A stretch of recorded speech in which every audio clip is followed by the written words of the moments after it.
We're live. Well, hello everyone, and welcome to the first Rombauer Hour of 2021. We've got a really good show for you guys tonight. This is our Mythbusters show, so we're going to taste through a couple of wines with my team here, and a couple of people have joined us remotely, and we're going to dispel some wine myths and taste a few good wines. We've got a whole bunch of these lined up throughout the year. We're going to do one a month. It'll be the third Thursday of every month for the rest of the year. So I guess we should get started. Let me get the guys online from around the country. Who have we got? I'm going to cut to Mike first. Mr. Otto. Good evening, ladies and gentlemen. Welcome. Thank you for joining us tonight. My name is Mike Otto. I'm the Southwest Regional Sales Manager for Rombauer Vineyards. I cover Southern California and Arizona, and I'm currently streaming live to you tonight from my home in Orange County. And we have one other guest who's joined us remotely. Let me cut over to this guy with all the hair. Hello. It's the man with no hair. Lucas Downs. I'm streaming live from Chicago, Illinois, and I attempt to manage 7 states and 13 distributors for us, including Wisconsin, Illinois, Michigan, Indiana, Ohio, Kentucky, and Tennessee. Thanks for having me. And then to my left, or my right, sorry, your left, I have 2 of my colleagues. Hi everyone, Luke Clayton, winemaker. Thanks guys for joining us. I love how Lucas goes, Wisconsin. I think it's pretty cool. But over this guy is the associate winemaker Michael Code out in the Sierra Foothills, but obviously debut event out here for the year. So pretty exciting to be part of such a great event today.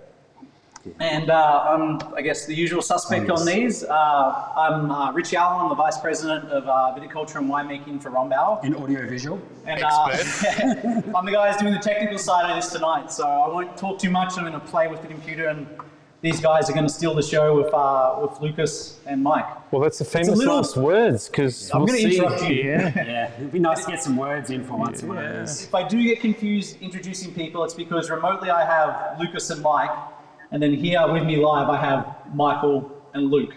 So if it gets a little confusing who I'm talking to, I'm sorry, but I will do my best.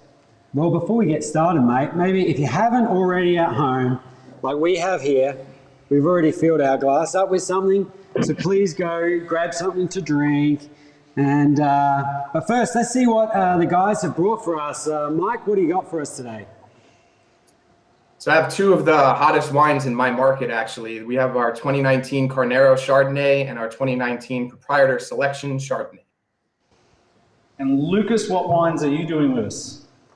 In the Midwest, we love our Zinfandel. So I have the 2018 California Zinfandel and the 2018 Twin Rivers El Dorado Zinfandel to showcase tonight. Excellent. Well, I guess we should at least start with some wine. What do you reckon, gents? I think so. So we've got thanks for bringing those here today, guys. We've got a great lineup for you. I'm very excited to start with the Carnero Chardonnay. Classic Carnero Chardonnay. It is. This one actually recently just got 91 points for Wine Spectator, so we're very proud of that as the winemaking team here.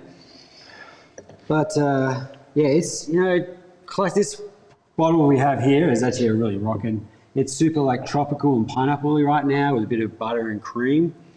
But I love the bit of spice, and I get quite a nice lifted floral characteristic in there. It's drinking extremely well, this bottle of wine that we have here. We're serving it currently at about 60 degrees. Well, if the tank thermometers are any indication, is 61, which we would probably say is a great temperature to serve the wines at. Yeah, and this wine is, briefly how we make it. So it's hand harvested, usually early morning or at night to help retain the freshness. It gets whole clustered press, and then it goes to tank, and it spends about 9 months in barrels, where it's lees stirred every week, which helps kick up the lees, help protect the wine, helps add that richness and creaminess to the palate. And then from there, we just pull it out of a barrel, put it in the tank, and voila, in a bottle for you guys. But hey, Mike, what do you like to pair with this puppy, hey? Lobster risotto for sure. Anything rich in flavor, I think, complements this wine nicely. I also really like Thai food, something spicy, yellow curry, chicken and rice. I think the spiciness of that dish and the acidity on this wine kind of drives right through those richer, spicier notes on spicy Thai food, and I think the wine complements that nicely. I did have a question actually for you guys. We did start making Chardonnay in 1982 from sites up in northern Napa, and stylistically, I guess the wine was a little bit more austere and a little bit more restrained than what we have in the glass tonight.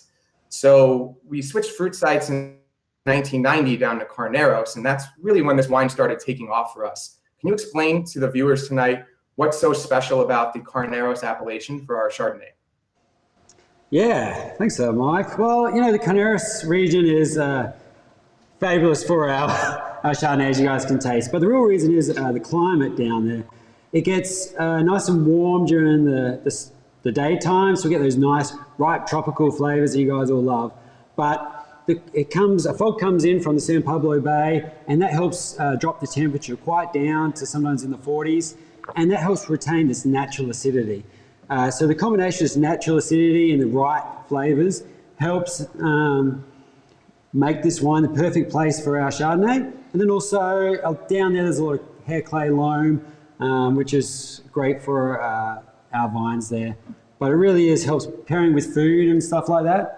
But that's not really a myth. That's just really a fact that that's the best place for Chardonnay.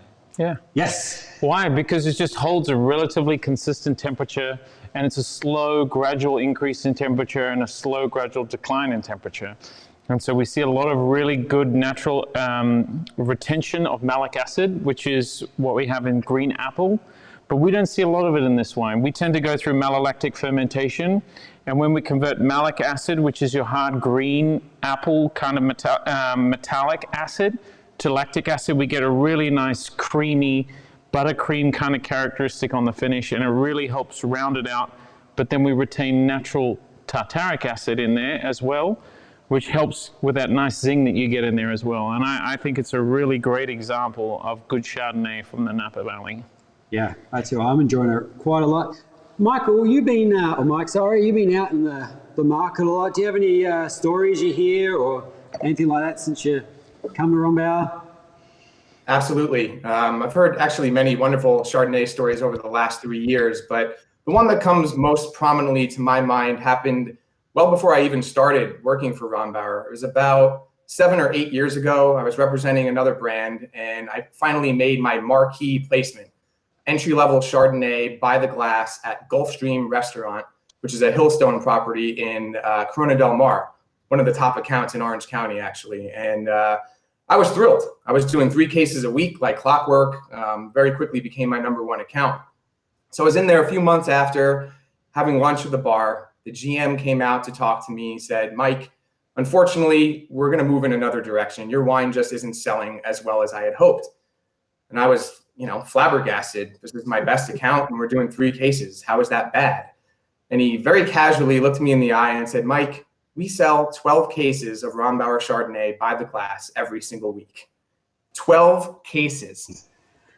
Yes. My eyeballs almost fell out of my head. I couldn't believe what I was hearing. Absolutely absurd numbers. And that was what did it. That was a memory that I'll always remember. And it showed that Rombauer was really a truly special wine down here in Southern California, and I'm extremely fortunate to be working for this brand, and really pleased with how well this wine is doing down in Southern California. But I think we should pivot here, maybe a few questions for the winemaking team. A lot of the regional sales managers do travel throughout the rest of the country and wine dinners, tastings, consumer events, seminars, and we get a lot of the same questions. So I think we should address some of the frequently asked questions. And if I could turn this over to Luke, what temperature should we be serving white and red wine at? Oh, good, easy one. Thanks, mate. I was a bit worried. Could have been a technical one. White wine, for us, it's about 50 to 60 degrees. So me personally, if I have a bottle of Chardonnay, I keep it in the refrigerator, and then I pop it out, and then I'll open a bottle, pour myself a glass, but then just leave it out on the counter. And so when I go back to my next glass, which more likely happens, it's warmed up a little bit, and as you go down, the wine has opened up. So when it's too cold, it's kind of a bit muted, but then as it opens up in the glass, the aromas come out and release more. With red wine, you typically want it a little bit warmer than white wine. It's probably about 50 to 60 degrees. So here, sometimes in the summer, it's really hot, and if I forget it, leave it on the counter, it gets a bit hot. So you can also put it in the fridge for about 15, 20 minutes, just to chill it back down, and that will make the wine a lot more richer and balanced, because when it's too hot, it's kind of a bit thin and it's not very nice, basically. So chilling is killing, really, is what you're saying? Well, if it's too cold. Yeah. You lose a lot of that aroma. For white wine. Yep. And red wine. I've always heard that if somebody serves you white wine very, very cold, they're usually trying to hide something about the quality of the wine.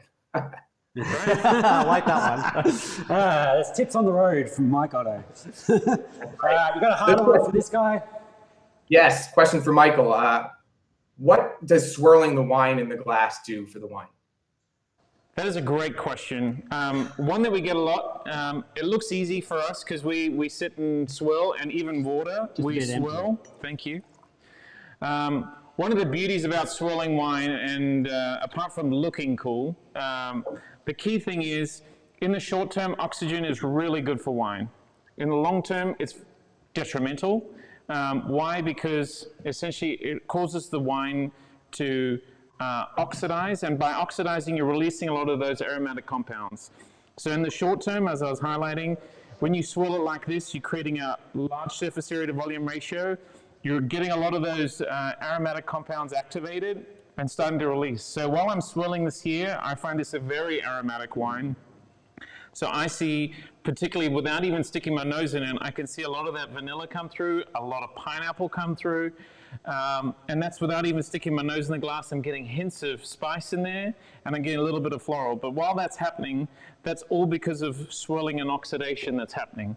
And then when you stick your nose in, if you start out far and then work your way in, you'll just see so many different things. The reason is basically all these different compounds have different olfactory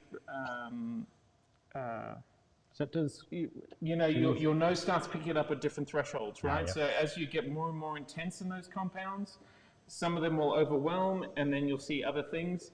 So I really like swirling wine, and I find it releases a lot of wine, the aromas, but I also find it works on the palate. So if you find your wine is a little astringent or slightly bitter, I find swirling it and releasing those compounds and getting air in there helps preliminarize the tannins, which just helps soften them. And I find the wine is so much more approachable. And you'll see the wine evolve in the glass in front of you. So swirling, if we look, you can swirl a glass like this. He's very talented, aren't you? It looks easy for me. Well, I do it for a living.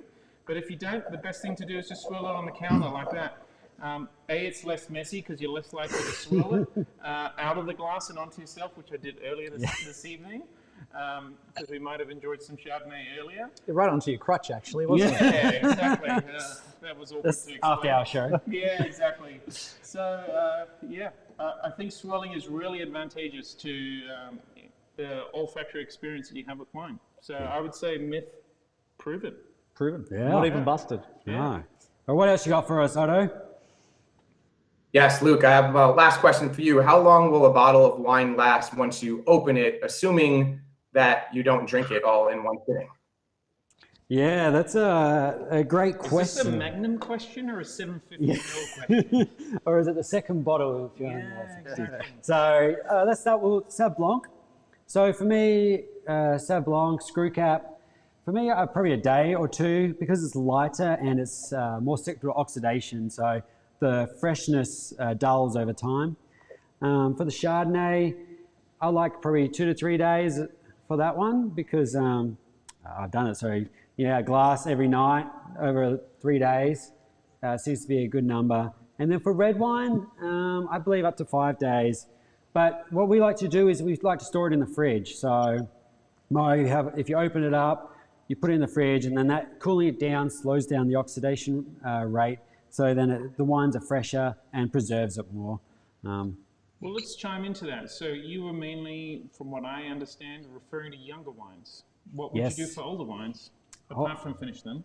Yeah. Apart from finish them? Oh. Yeah. I mean, it's just, Yeah, you know, well- when you've preserved it for that long, you kind of want to dive into it. But if you did have an older wine and you weren't able to finish it, I think older wine is probably the next day. Like those 10, 15s, they're so delicate.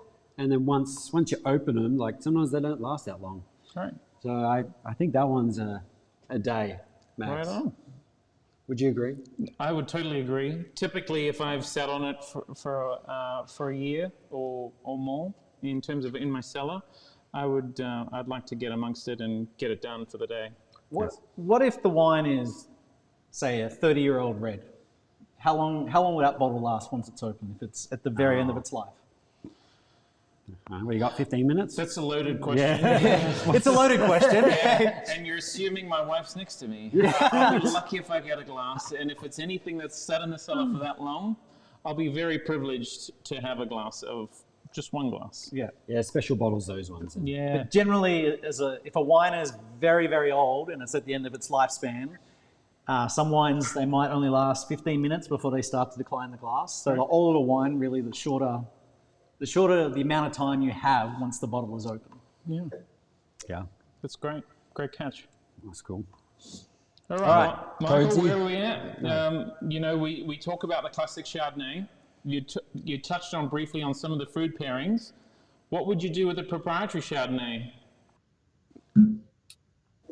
Sorry, I missed that. In terms of food pairing?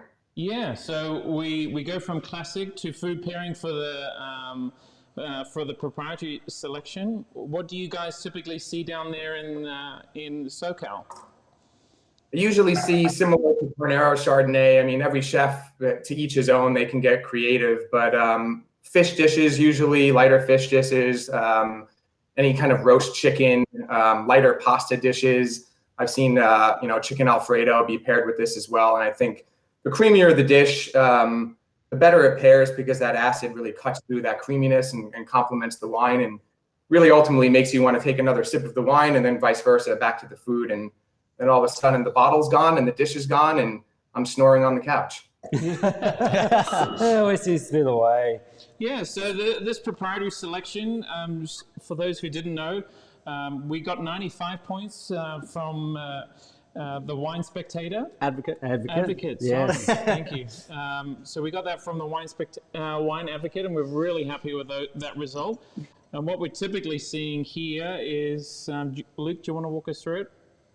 Is deliciousness. But so this one is the proprietary Chardonnay. So it's a lot more finesse than the regular Chardonnay. But this one, it's a selection. Basically, we have the classic Rombauer, but Lucas. Hey, Luke, let me interrupt you for a second. All right. Because there's the internal myth that I want to make sure gets cleared tonight. Asking for a friend, I heard that Richie kind of appoints you or Andrew every other year on the call for harvest with our Chardonnay. And I heard that the years that Andrew calls the harvest, that we have a lot more proprietary Chardonnay to celebrate than we do when you do. Is that true or false? I want to say that's myth busted right there. And Hollybags, you watch out, boy. Yeah. How much did Andrew pay you to ask that question, Lucas? I need to know. Yeah. $20 is all it took. Yes, well, that's not true. We work as a team, and when it's fabulous, it's still me. When it's not, it's Richie's fault. That's the rule. Yeah. Okay, I'll take that. Yeah. But Luke, could you just walk through, for our customers, we have the classic Rombauer Chardonnay. How do we go about selecting the lots and the barrels, and what makes the proprietary Chardonnay? Why is it the top Chardonnay we make? Yeah, I will do that for you, Richie. So the classic Chardonnay, basically we keep as much separate as we can. We have about 100 different lots. And then what we'll do, us jokers will go through, and that Andrew guy, and we'll go through and taste each individual lot. And over about a month, we'll narrow it down to about 5 different lots usually. And then we'll be at a table and we'll just start blending 20% of a bit of Sonoma, 20% of Buckley Vineyard, a little bit of Home Ranch. And then, so we'll get our percentages and we'll go out into the cellar and taste each individual barrel. Because even though it can be the same type of barrel, same toast, and same wine, they can each taste totally different. And if we all don't agree, or if two of us are humming and hawing and Richie wants to put one in, we'll just say, nah, sorry, mate, you're outnumbered. We either all agree or we don't. And this one tends to be a lot more French oak, a lot more newer French oak. So this one's a bit more spicy, cream, vanilla. Let's have a little sniff. And I mean, Michael, you're relatively new to the team. How would you describe on the palate the differences between the regular Chardonnay and the proprietor Chardonnay in terms of weight and depth and texture? So the one thing I really see in terms of the classic Chardonnay, I see a lot of pineapple, and it's coupled really well with some nice vanilla in there. There's still that really nice buttercream on the texture in the mouthfeel, and then you get a really nice little bit of toasted oak in there. The one thing I really like about the proprietary Chardonnay is, yes, you've got that really nice pineapple, but you've got a really nice couple of spice in there. And I find that French oak, which for me is very typically more spicy, couples beautifully with that tropical fruit that we have there. But then the other thing is we have a bit more integration and length in the palate. So the classic Chardonnay for me is a lot more upfront and a lot more apparent, but I find that proprietary selection just has that extra bit of length and a little bit more spice in there that I find is really seductive in a way, because every time I smell it, I just love sticking my nose in the glass, and well, one glass versus the other, I've already half a glass ahead of him. It just drinks so beautifully. Did you give him the Kerner Paul? No. Not yet. Not yet. But the one thing I also like about the proprietary Chardonnay, it just opens up and just continues to evolve. So you might have seen me earlier, I just decanted the Chardonnay, just poured it back. Why? Because I know the three of us are going to get through this. So I just want to get it to open up and start evolving, get some air in there, and just continue to watch this beauty evolve. I think it's just fantastic. Yeah, it's a really seductive wine. It's great. Hey, Lucas, I just want to throw it back to you for a second before we switch to Otto. How do you like this prop? Would you prefer the proprietor or do you prefer the classic? Do you have a preference? The Sauvignon Blanc is my favorite. That's next episode, mate. Next month. We're talking about Chardonnay. Are you a politician not answering the question? No, I really, each time I taste the proprietor Chardonnay, I pick up a little bit more of the peach and the lemon. As you guys know, that impresses myself and my abilities to do that, since I'm not at definitely at your level. But it is it's truly a pleasure all the way through, and you get a little bit of that velvety towards the end. So and what who doesn't want the best stuff? Exactly. Yeah. Right. I don't want to. Our regular Chardonnay is so well balanced, and the acidity and the vanilla and the oak and the mid palate. You hate to take away from that. That's why I always hate answering this question. And I started it off with a joke about simply it comes down to the rarity, to a certain extent. It's like having kids. You can't, well, you shouldn't choose one. Oh, we do. We always do. Well, you only got one, so it's easy for you. But Mike, I know you do a lot of, when we're not in lockdown and the world is open, you do a lot of wine dinners. What sort of food pairings do you see at wine dinners with some of the best chefs in the country when you're out in the market? Well, unfortunately, this is the first year we had access to the proprietor Chardonnay, and not many people did wine pairings with this because most of it was shut down. But I did do a fair amount of virtual wine tastings, and some of the chefs of the country clubs got creative with cheese and charcuterie boards. So they would pair this with a richer brie, something double creme or triple creme that kind of really brings out the creaminess in this wine. And I think those pairings went over really fantastic with the customer. Yeah, I think I wouldn't mind a chicken parmesan right now with my glass right now. I think the couch works pretty good with me too. That's a great pairing. Yeah, let me guess. Richie will say, lobster mac and cheese. Lobster mac and cheese, yeah. Best pairing with Rombauer prop Chardonnay ever. But we're going to kick it back to Mike so we can get back on track with busting some myths and some questions. So, Mike, what have you got for us? Of course, I cut you. You'll put a glass to your face. He needs a top up. It's perfect. Yeah, I needed a little sip, wet the whistle. Well, the prop Chard down here has been gangbusters. Ever since I released the news to my team that we were getting an allocation of this wine, they were absolutely chomping at the bit to get it out into the marketplace. And, what Lucas was saying, this is a rare wine. We have only made this 14 times in 41 years. So suffice to say, they were really excited to have access to it. So I told them I'd send the wine down a week later, and about a day after, I got a note from my broker saying, we need more. I said, what are you talking about, man? We didn't even send the wine down yet. It hasn't hit the warehouse. And he said, I know, we already sold 43 cases, which is just absolutely incredible to see the traction. And I think it goes to show that, these restaurants that bought it had such a great track record of success with our Carnero Chardonnay that when they were offered a reserve Chardonnay, they bought it blind without seeing it or tasting it. So it's been really remarkable down here. I'd say probably 80% of the wine has gone out pretty evenly between our fine wine independent retail shops and country clubs, about 40% each. And then the remaining 20% has gone out to our restaurant partners. So anybody who's watching here locally, if you want to have this at a restaurant, you could shoot to Rancho Santa Margarita and go check out Hannah's, a fantastic account. They support multiple varietals on the list. And if you want to buy at retail, you can go down to High Time Wine Cellars in Costa Mesa. Great partner of ours as well.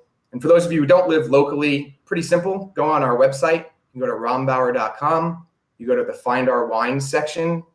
Just type in your zip code and a list of accounts will populate. And it's a pretty easy way to locate this wine locally in your market. And it's a brilliant tool. Well, Mike, I think you should start asking us some questions because we're drinking too much wine. Ask Richie a question. Oh, yeah. I feel like he's been So this is a little bit on the food pairings here. Are there rules for food pairing, for food and wine pairing, and can you drink anything you want with any kind of food? What do you think, Richie? That's a good question. There's traditional rules around pairing food and wine, and there's definitely traditional pairings like lamb with Cabernet, Shiraz with everything.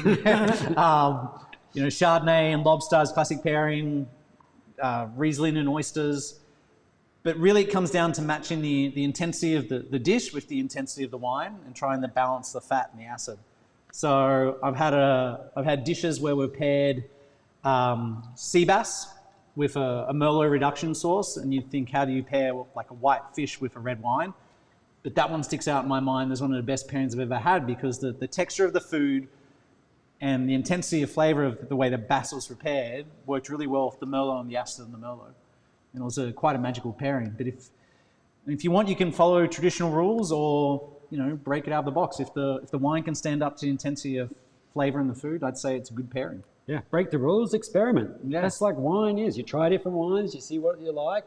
You try different foods, just give it a go. If it doesn't work, open another bottle and drink. Have the Chardonnay for dessert, and then just mix it up. But I really love it when different foods bring out different flavors in the wine. Absolutely. I mean, it's amazing to me that I continue to open our wine and have it with different things just to experiment. Like for myself, I really like it with some cheese and apricots and like fig jam. And it's really interesting to see how those flavors evolve and how the different textures. So like you got cheese that has a little bit more fat in it versus some prosciutto or some salami or something which has a bit more salinity in it. It's really interesting to see how those foods change the attributes in the wine, and I really enjoy that. Yeah, Awesome. agreed. Trial and error. Hey, Luke, how long will our Chardonnays age? Well, this one's probably about another 20 minutes. No, so like our classic and even our proprietors as well, easily 10 to 15 years. It truly depends on what you like drinking. Do you like the freshness, the big tropical flavors right off the bat, or do you like it after 10 years, it's sort of that sort of died down and you get more nuttiness and a bit more butterscotch flavors. But with the Chardonnay, we've seen a lot with our classic Chardonnay. It goes through this funky phase, 5 to 7 years, where it sort of gets a bit muted. So the flavors aren't pop, it's sort of closed. We like to call it teenage years, where they just stay in their room and don't come out. And then it sort of comes back 8 to 10, and and the flavors are back and evolved. So me, I like it within a year. I like it fresh off the bottling line. I love the tropical fruit. I love the fresh flavors. But other people love to, if you can store it and leave it be or forget about it, that's good. What do you see out in the market though, Otto? Nobody has any patience down here to store their wine. They are drinking it by the gallon. Well, that's good. There's a question that popped up on the feed, guys, that are from Ken Quinn. It says, can you address the criticism sometimes the Rombauer Chardonnay receives about being too buttery or creamy and not more crisp like a traditional Burgundy? Mike, I'm going to palm that off to you. Here comes the bus. Yeah. Well, also, I know I've got a legal team to adhere to. I do know that despite the butter and cream, it is a really, really desirable characteristic. And I know that not many people can do what Rombauer does. So as much as the critics criticize it, I know that it's only a handful of critics. People love it. And, you know... I'd also go as far as to say that we can't make Burgundy, like a Burgundy-style Chardonnay, Burgundy's a very cool climate, in Carneros. And vice versa, they can't make a Carneros Chardonnay in Burgundy because it's not warm enough. So we're playing to our strong suit when we're making the wine the way we are. And I'd say Burgundy is playing to their strong suit, making the wines they are. And to criticize either one, I think, is somewhat short-sighted. Yeah. We're in Carneros, Napa, nice warm climate, and that's what we're known for. Right. So if we were trying to, like, early on in the early 90s, when we first made Chardonnay, we made a very lean, very lot of acid Chardonnay, but that just wasn't for this area. And then Kerner stumbled on the Carneros area, which is a bit warmer, which leads us to our riper style, but we still have that juicy acidity that is well balanced.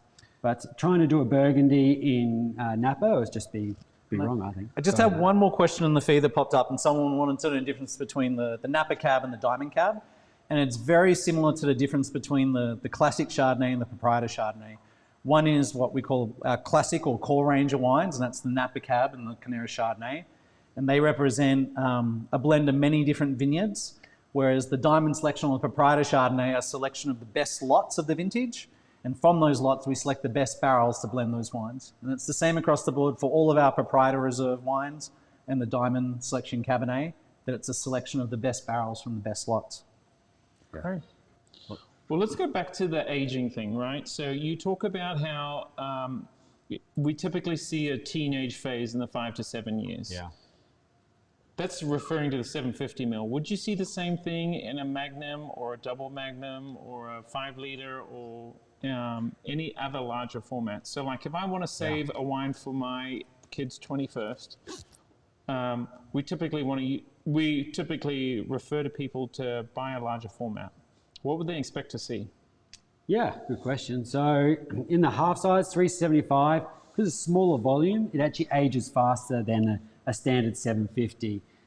If you wanted something like white wine for longer, like you get a Magnum, which would assume would be like twice as long, it would last, so ages a lot slower. And then if you get like a 6 liter, well, that's a party, so that should be a 21st there. That would last for a long time. But it's just basically you got more volume, so it's protected more, and it just ages a lot slower than a half size. Well, that's the thing, is so one of my friends is getting married this year, and they really like the traditional Chardonnay, and they would like to show everybody and have one bottle of wine for their wedding, and I love that. So my referral to them was, why don't you get an 18 liter? Everybody signs that as their, instead of having a bridal registry sign in as you come in and have a book that you don't really look at, the larger format I thought was a great suggestion. Everybody gets to have the one bottle of wine. Everybody signs it like, hell yeah, this was a great wedding, loved it, thank you so much. And you get to share the one bottle of wine with everybody. I thought it was a really cool gesture, and then also you get to give them that same bottle of wine that they get to have when they're 50 and go, you know what, that was a pretty cool wedding. So I'm getting the message from our producers that we're talking too much and not getting through our program. Can I tell you one thing? We don't have 18 liters. We only got six. So that's the largest, Michael. All right, Mike, I'm going to pipe it back to you, buddy, for the next question. Sure. What is the best way to store an open bottle of wine, Michael? Upside down. He's referring to when the lid's off rather than the lid on. That's a great question. I think a lot of people have those kind of moments where you end up with half a bottle of wine. Sometimes you only feel like a glass, which tends to leave you with either half a bottle or 3/4 of a bottle. I've had a lot of success with these, which are the glass stoppers that some producers use, and they slip on quite nicely on a lot of the bottles. The advantage is, as you can see here, particularly with my fridge, it doesn't handle too well with having a cork in. I just don't have that space. We prefer to keep the bottle standing up. Mainly, you can see the surface area to volume ratio if you lie it down. The wine's going to oxidize, so therefore you're going to have less time to be able to keep it in the fridge. So we prefer to do it that way purely because you can see on the side here that you'll have less space for oxidation because you've only got a small film in terms of contact with the air. So we can either do that, but what I like to do is if I have a glass of wine on a Wednesday and I'm not going to drink again until Friday, I like to have a 375 ml and fill that bottle right up to the top. And that'll buy me a couple of days, particularly with something sensitive like a Sauv Blanc or a Riesling where you rely on a lot of those aromas, or any other kind of aromatic wines that don't do well with oxygen in the long term. I find that's quite a good saving grace. So yeah, I think the best thing to do is either put a stopper on it or cork in it and put it in the shelf, or to put it into 375 ml. Cool, awesome. Yeah. And one thing we have for you all, you'll notice that we're all wearing the same shirt, and Lucas and Mike Otto are wearing the same shirt. And these are our new Rombauer Hour shirts. We've had a lot of requests. We had some earlier Rombauer stream where we wore some of the staff wore the Rombauer Hour shirts. And if you go to rombauer.com, there's a men's polo and a women's t-shirt. You'd be able to order a Rombauer shirt. But it's time to get on to some red wines. Let's do it. About time. Thank you. Lucas, Welcome back, Lucas. Lucas, you've been very patient while these guys talk way too much. So hit us. So, hey, I just want to thank Andrew one more time for the prop card this year. That's cheeky. I thought he was 18, wasn't he? We appreciate you in the market. Sorry you couldn't be here with us tonight. But yes, Zinfandel. So we got two great Zinfandels. The 2018 Rombauer, California Zinfandel, and then the El Dorado as well. So go ahead and open those up, the viewing audience. While you're doing that, I'm going to brag here in 7 states. Together, double over the last 2 years. Indiana alone, the Hoosier State, has tripled its consumption of Rombauer Zinfandel. So anyone from Illinois, Wisconsin, Michigan, Indiana, Ohio, Kentucky, and Tennessee, feel free now to take your bow and in the comment box and tell us why you love our Zinfandel. Hey, Lucas, the sound's getting a little bit choppy, and for some reason it's dropping out. And I'm being serious. I'm sorry. Can you just quickly? What states do you represent again? Illinois, Indiana, Ohio, Wisconsin, Michigan, Kentucky, and Tennessee. Because I like a little bit of friendly banter, which is your favorite state? Illinois. I live here. I'll leave that for the live stream for people to comment. I grew up in Southern Illinois, and now I live in Northern Illinois, Chicago. So, but in case it got missed, those 7 states have nearly doubled their consumption of Zinfandel over the last 2 years, and Indiana has tripled their consumption. So wow, and they're not your favorite. Yeah, you guys are doing well. So, like I said, I'm glad that we actually have it year round because the consumers obviously demand it. So if you guys don't mind working some extra hours to make sure that happens, we appreciate it out here. Well, let's get on to the wine quickly, and I'm just going to have Michael talk us through the flavors of the wine quickly. No worries. Yeah, I get a lot of blackberry jam.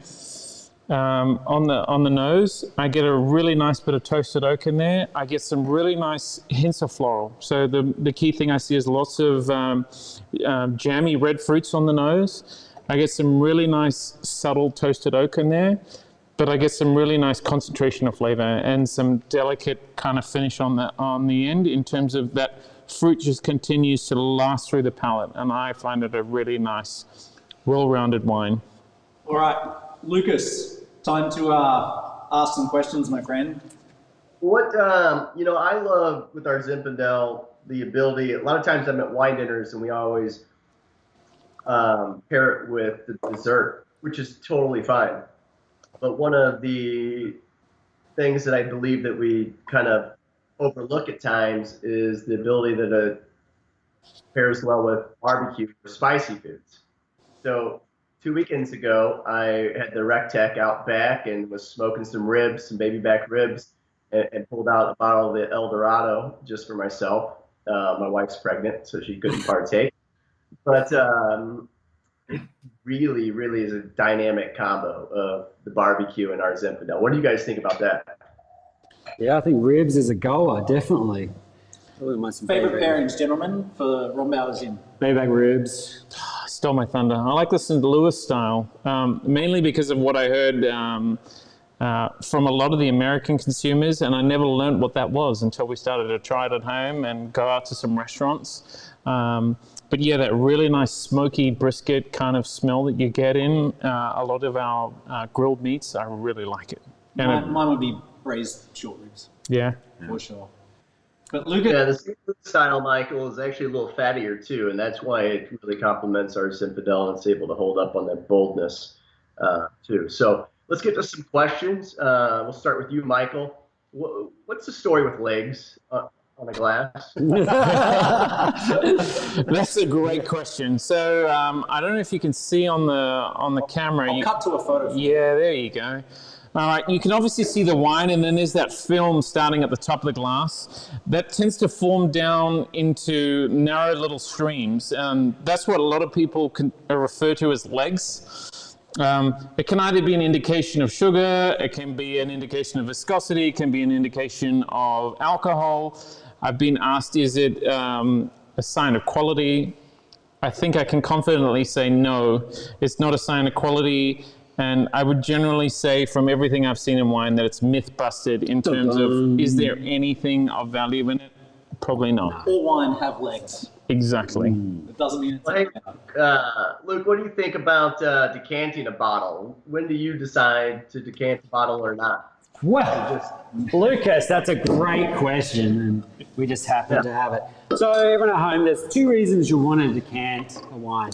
One, it's young, and you want to get some air into it, so it opens up and the aromas come out because it's been in a bottle, or it's got harsh tannins and helps soften.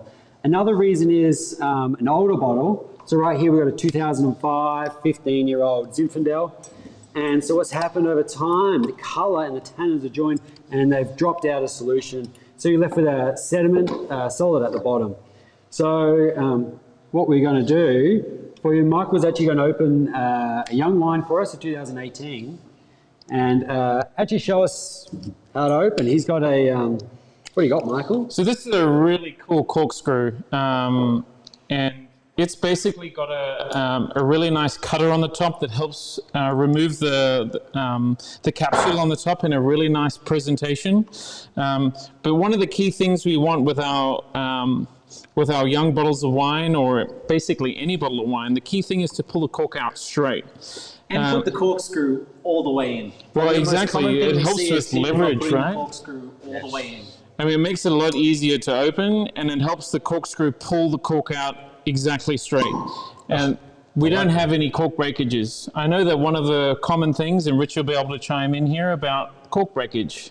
Yeah, quite often, if a cork is on the borderline of its moisture content, someone doesn't put a corkscrew all the way in the length of the cork, and then they try and lever it out because the bottle's so high on the counter they can't get it out. If you lower the bottle down, pull the cork out straight, or use the lever of the corkscrew, waiter's friend to make sure the cork comes out straight, you won't break the cork. And it's something we see We see occasionally, and it's Nearly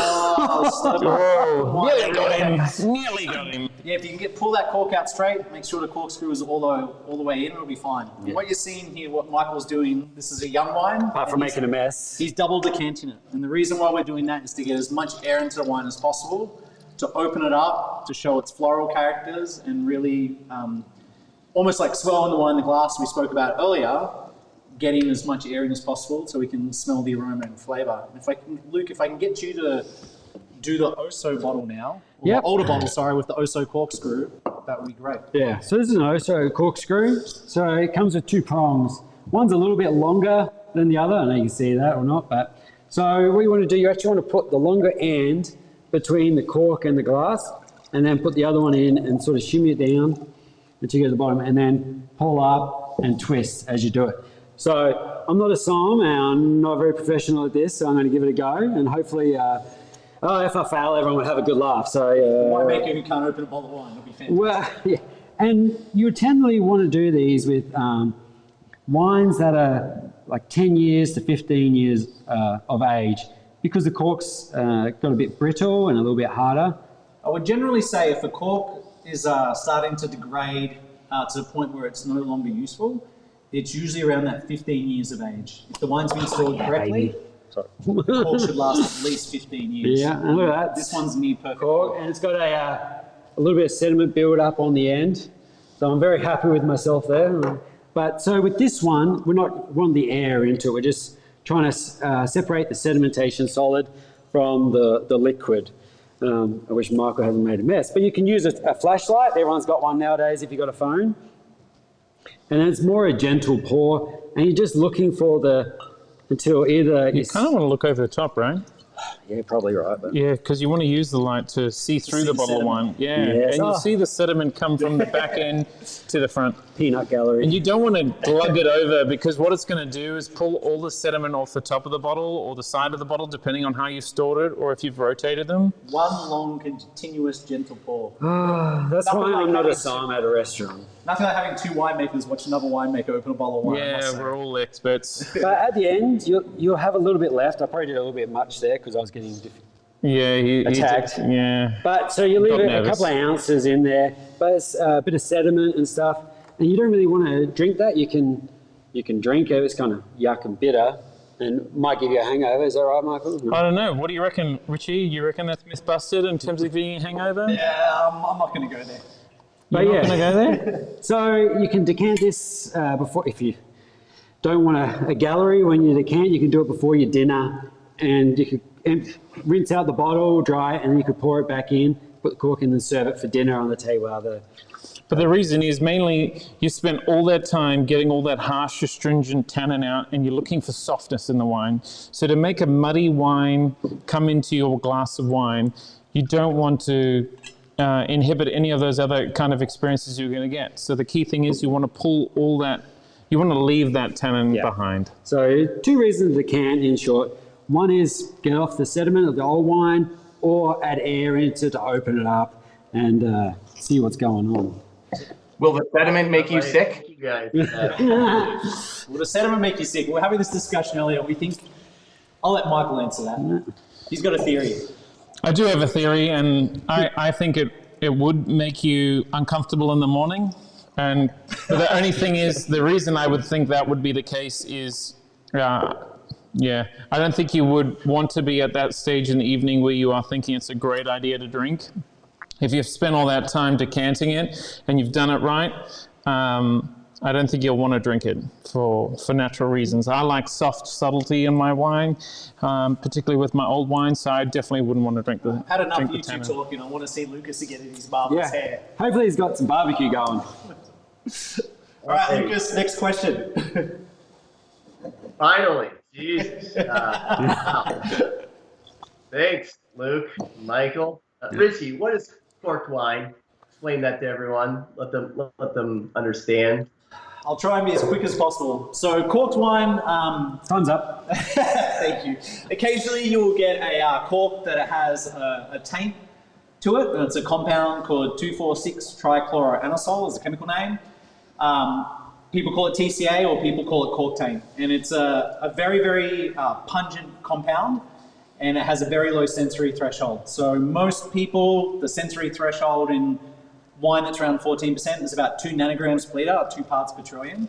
If you're really, really good and you've been trained on it to recognize it, the winemaking team, we occasionally pick it up at 1 nanogram per litre or half a nanogram per litre. But what it does is it masks all the other flavors of the wine, and it has a very particular aroma. It can smell like wet cardboard, wet burlap, moldy. If it's quite high, around 7 or 8 nanograms per litre, it can have a chlorine aroma. And it's a taint that comes from the cork, and it's considered a fault. And one of the reasons at a restaurant the waiter pours the bottle for you, you have a little sip before you buy it, is you're checking for cork taint. And if it has that aroma, it's not good. We spend a lot of time and effort at Rombauer to screen out corks for this particular problem. Many years ago, we used to do random sampling of every bale of corks and take a representative sample of the population, do a sensory test on it and do a chemical test. And if we came back with any TCA, we would not use that bale of corks. What we do now, and what we're doing since 2017 white wines and 2016 reds, is individually screening corks. We work with a couple of key cork suppliers to test every single cork via a non-destructive method, so we can guarantee every single bottle is free of TCA and it's not a corked wine. So I hope that answers your question, Lucas. Yes, thank you. And now that I have 17 seconds to get through the 7 minutes, let's move on to very, very special wine here in El Dorado County, our Twin Rivers single vineyard, Zinfandel. So let me know what you guys think about this. Go ahead and open it up, taste it. Before you start talking again, I just wanted to let you know that we were able to let a little bit of this sneak out to the national market. And the feedback from our distributor partners and the restaurants and the retailers and then ultimately the consumers has been ecstatic. So it started happening last year in September, happened again this year in September, and it won't happen until next year, hopefully in September, as long as Andrew comes through for us again. And he's paying you the big bucks. But if you're in Wisconsin or if you're in Memphis, Tennessee, there's a couple stores that still have a couple bottles, I heard. So seek that out. In Wisconsin, it's Club Liquors and Cellar Wine and Spirits. And in Memphis, check out Kirby's, Buster's, and Corks. And see if you can get the last couple bottles before next September, please. What are you guys' thoughts on this? What do you enjoy about it? Yeah, I'm going to let Michael talk about this wine a little bit, just because he's working with it a little bit more, and he's had his first taste of harvest at Rombauer now, and you've sort of become a bit more intimately familiar with this vineyard, and you've seen how we make it. So tell us a bit about what you see in the wine as the new guy.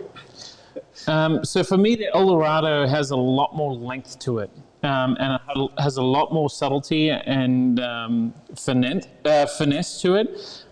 We've just double decanted it, and I love that floral characteristic we get in there. And I really we have more of a blueberry in there. Yeah. And it's got some real punch in there that I love this wine. I like it a lot more. It's got a lot darker fruit profile, blackberry jam. Yeah, maybe a bit still of got that nice spice, right? Yeah, like a liqueur on the palate. Yeah, if you compared it, say, a lot of the people on the feed tonight are Zinfandel lovers. They know the Fiddletown, they know the classic Rombauers in the Napa, and really the fruit profile is a little bit darker. It's a little heavier on the palate compared to, say, the Rinaldi. But yeah, it's all about depth and power. And it's my favorite Zinfandel. But it's still got that really nice, elegant finish. Yeah. You know, it hasn't. When you say depth and power, it doesn't leave you chalky or anything. It's got a really nice finish to it. Hey Luke, is it okay to age our Zinfandel? Yeah, as we just found out, did you guys get a 2005 or forget to send that to you? You forgot to. We'll get Heather on it next. But yes, this is what, 15, 16 years old? I think it was Andrew that forgot to send it to you, Mike. God, and he's still your favorite. Yeah, definitely. The beautiful thing, it really depends how you like your wine. Like if you like the fresh fruit, the power, the whack you in the face of just jam and fruit and flavor and spice. Or if you like the secondary flavors, like this one is 2005 Zinfandel. It's It's a bit more nutty, briary. Really spicy and chocolatey. It is. Yeah. I get some really nice cold tea in there too. Yeah. and, Black like, tea. it's actually drinking really well. So, you know, a lot of people say that Zinfandel cannot age, but I think we've proven that tonight, that that's busted, and I think you can age Zinfandel. But yeah, come on, far away again, Lucas. You've been in the shadows too long. Bottles of wine and the static about it. Does that actually mean that it's better, or what does that mean exactly? So what was the question again, Lucas? You dropped out. We didn't hear it. Old bottles of wine, 10 years, 12 years, 30 years. Everyone gets super pumped up about that around the rarity, but does it mean that it's better or different or somewhere in between, in your opinion? Michael. Great question. I think a lot of people tend to age better wines that are designed to age. If you go and buy an everyday drinking wine and expect it to get better, it's just not going to do that. So we'd say myth busted on that. But if you get in a wine that's built to age, like our proprietary selection, myth proven. Those wines are built to age and they will do well. So a good wine gets better, a bad wine is just bad. Doesn't get better. It gets worse. Great. Hey, Luke, Yes. last question. The best wine to cook with. I've always thought that you just kind of pour your terrible wine to cook with because it evaporates or yada yada. I'm going to bring that up with your boss, Lucas. Yeah. So you know, I would think with wine or with cooking, you want to use good ingredients. So why would you want to put a wine that tastes bad in your food? My theory or my opinion is that if you would drink it, then you can cook with it, and that's what I think. And I don't know what else I think. Michael, let's get your take on it. Yeah, Use bad wine to cook with. Yeah, I totally agree. I wouldn't leave bad wine to cook with, but I don't have bad wine at home. And there's a comment online from Betty Brady. Call out to Betty. She says, if you wouldn't drink it, don't cook with it. And Yes. I would say the winemaking team at Rombauer and Lucas and Mike probably all wholeheartedly agree with you. You know, you could always, if you want tips on cooking, you could always look at the Joy of Cooking cookbook. Yeah. Well, the problem is in my house, we generally don't have wine to cook with because we tend to drink it. Yeah, we tend to drink it as well. Yeah. Well, Mike, Lucas, I've got you guys on camera together. I just want to say thank you for joining us for your first live stream. It's been an absolute pleasure having you. I'm sure we'll see more of you and your beautiful hair, the two of you, in the future. He's just jealous. I'm just jealous. But is there anything you guys have? Some have the brains, so. But thank you both for joining us. That kind of wraps up our show, guys. Yeah, that's sad. pretty good. Am I too quick? Just while I've got everyone, just before we go, I'm just going to cut to Lucas. Lucas, you had got 4 wines in front of you. What was your favorite wine tonight? It is the El Dorado Zinfandel. Great choice, mate. Great choice. Mike is happy. Pepper is what gets me. Go the foothills. Sorry, what gets you there? The white pepper, The white. right on the mid I palate. like it. And Mr. Otto, Mr. Mike Otto, your favorite wine of the evening? The proprietor Chardonnay, hands down. It is absolutely lovely. I'll let you fight that one out with Lucas. Talk to Andrew. All right, mate. Mr. Wrap us Coates, up. Michael All right. Coates, what's your favorite wine? Well, I mean, I'm biased, so there's no point asking me that. Classic definitely- Chardonnay, I know. Oh, absolutely. Except it's in the form the El Dorado's in. Luke, your favorite? Prop Chard. Yeah. I'm going to go off that old Zinfandel that we opened. That's cool. That's Yeah, fun. actually, Five- it's actually drinking. 05 Rombauer's in. It's drinking 62% really good. Amador. And So 05, that was actually an interesting year, Luke. Why is that a special year for you? it was a great. My first year at Rombauer. That's why it tastes so good. Yeah, you did all the pump overs. Yeah.